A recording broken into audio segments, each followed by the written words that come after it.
Hello good morning and welcome back friends. आप देख रहे हैं पेसर एजुकेशन यूट्यूब चैनल। देखिए आज की इस वीडियो में हम बात करेंगे 24 दिसंबर से रिलेटेड जितना भी इंपॉर्टेंट करंट अफेयर्स बनता है सारा इस वीडियो में कंप्लीट करेंगे। साथ ही काफ़ी सारे एक्स्ट्रा फैक्ट भी यहाँ पर डिस्कस करेंगे। सो पूरे लेसन को ध्यान से और लास्ट तक आप जरूर देखिएगा।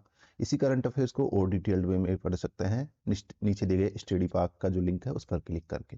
तो सबसे पहले हम बात करेंगे जो लास्ट वीडियो के क्विज से आपके लिए। देखिएगा क्वेश्चन आपके सामने, किसके द्वारा निर्देशित फारसी फिल्म एंडलेस बॉर्डर्स को 54वें IFFI में सर्वश्रेष्ठ फिल्म का गोल्डन पीकॉक पुरस्कार दिया गया है। तो यहाँ पर देखिएगा हम बात कर रहे हैं 24 जो IFFI है जो कि कहाँ पर संपन्न हुआ था, बीते दिनों गोवा के अंदर ही जो है संपन्न हुआ था भारत में। और इसमें जो यहाँ पर सर्वश्रेष्ठ फिल्म का जो गोल्डन पीकॉक अवार्ड है ये अब्बास अमीनी को दिया गया था। अब्बास अमीनी निर्देशित एक फिल्म जिसका नाम है एंडलेस बॉर्डर्स। दोनों आपको ध्यान रखना है, एक तो इसका फिल्म का नाम और इसका निर्देशक, ठीक है। तो यहाँ पर इसी के लिए जो है इनको ये गोल्डन पीकॉक का पुरस्कार दिया गया था 54वें IFFI जो समारोह था उसके अंदर, ठीक है। नेक्स्ट अब बात करते हैं आज की करंट अफेयर्स की। पहला अपडेट देखिएगा, किसकी वैश्विक रोकथाम को लक्षित करते हुए विश्व स्वास्थ्य संगठन जो WHO है इसने हाल ही में R21 मैट्रिक्स M वैक्सीन को अपनी योग्य पूर्ण या पूर्ण योग्य टीकों की सूची में, या इसको आप प्री क्वालिफाइड भी कह सकते हैं, ठीक है, प्री क्वालिफाइड, ठीक है। तो यहाँ पर इस लिस्ट में जो है शामिल कर लिया है। तो यहाँ पर देखिएगा जो आपका करेक्ट आंसर है वो हो जाएगा कौन सा, मलेरिया। देखिएगा यहाँ पर डायरेक्टली आपसे पूछा जाता है कि R21 मैट्रिक्स M जो हाल ही खबरों में रही एक वैक्सीन है का संबंध किससे है। तो मलेरिया आपको करना है, मलेरिया की ही एक वैक्सीन है जो हाल ही में WHO द्वारा अपनी प्री क्वालिफाइड टीके जो है उसकी लिस्ट में शामिल किया है। पूर्ण प्री क्वालिफाइड टीकों की लिस्ट में इसको शामिल कर लिया गया है। तो ये किसकी वैक्सीन है, मलेरिया की वैक्सीन है R21 मैट्रिक्स M, ठीक है। देखिएगा अगर यहाँ पर बात करते हैं तो जो ये R21 मैट्रिक्स M है ये दूसरी वैक्सीन बन रही है यहाँ पर पूर्ण क्वालिफाइड या फिर कह सकते हैं पूर्ण योग्य की सूची में शामिल होने वाली दूसरी वैक्सीन बन चुकी है। तो यहाँ पर देखिएगा मलेरिया की दूसरी वैक्सीन है और पहली वैक्सीन थी उसका नाम था RTS-AS01। ये यहाँ पर मलेरिया की पहली वैक्सीन है जो इस लिस्ट में शामिल की गई थी, और अब दूसरी वैक्सीन बन गई है वो है R21 मैट्रिक्स M वैक्सीन।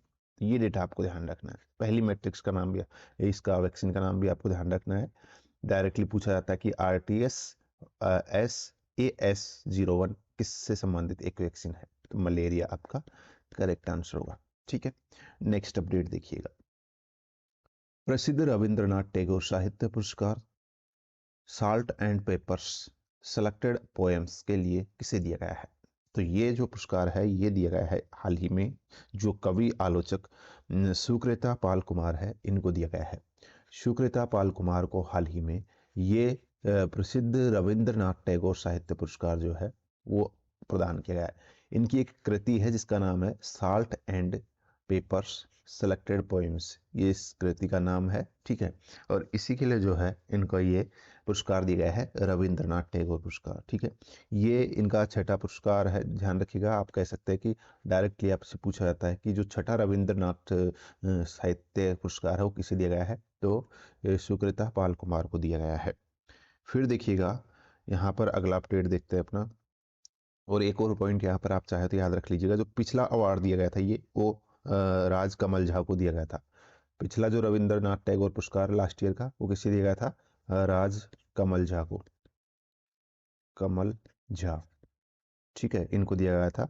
इनकी एक द सिटी एंड द सी ये कृति थी, द सिटी एंड द सी, ठीक है, इसके लिए दिया गया था। फिर देखिएगा नेक्स्ट अपडेट अपना, राष्ट्रीय किसान दिवस को भारत में 5वें प्रधानमंत्री चौधरी चरण सिंह की जयंती के उपलक्ष्य में पूरे देश में मनाया जाता है। तो किस तारीख को मनाया जाता है, जो नेशनल फार्मर्स डे है वो पूछा जा रहा है यहाँ पर। तो करेक्ट आंसर आपका जो है वो कौन सा हो जाएगा, 23 दिसंबर हो जाएगा। 23 दिसंबर को जो है ये हर साल मनाया जाता है राष्ट्रीय किसान दिवस। और क्यों मनाया जाता है, जो हमारे 5वें प्रधानमंत्री रहे थे चौधरी चरण सिंह, उन्हीं की जयंती के उपलक्ष्य में जो है इसको सेलिब्रेट किया जाता है। फिर देखिएगा नेक्स्ट अपडेट है अपना 2023 में यूनेस्को के ब्रिक्स वर्सेल्स के में किस हवाई अड्डे को दुनिया का सबसे खूबसूरत हवाई अड्डे की लिस्ट में से एक चुना गया है, ये कह सकते हैं लिस्ट में शामिल किया गया है।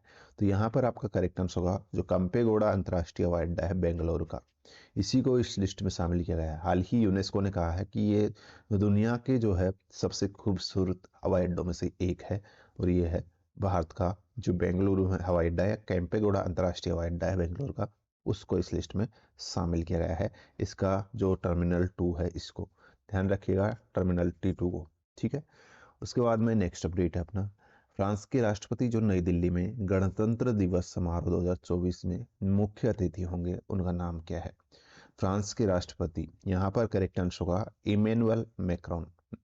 इमैनुअल मैक्रोन जो है ये वर्तमान में फ्रांस के राष्ट्रपति हैं, ठीक है। और यही जो है आने वाला जो हमारा गणतंत्र दिवस समारोह होगा उसके मुख्य अतिथि के रूप में इनको इनवाइट किया गया है, ये आप ध्यान रखिएगा, ठीक है।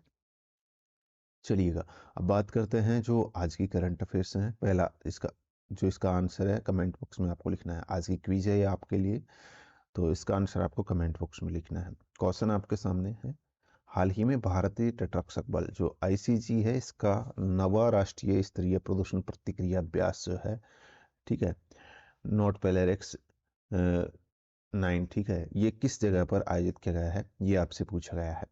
तो जो भी करेक्ट आंसर है आपको कमेंट बॉक्स में लिखना है। सो गाइस ये थी आज की करंट अफेयर्स। होप आपको वीडियो पसंद आई है तो एक लाइक और शेयर कर दीजिएगा। आज की इस वीडियो में इतना ही है, मिलते हैं नेक्स्ट वीडियो में। धन्यवाद, थैंक यू।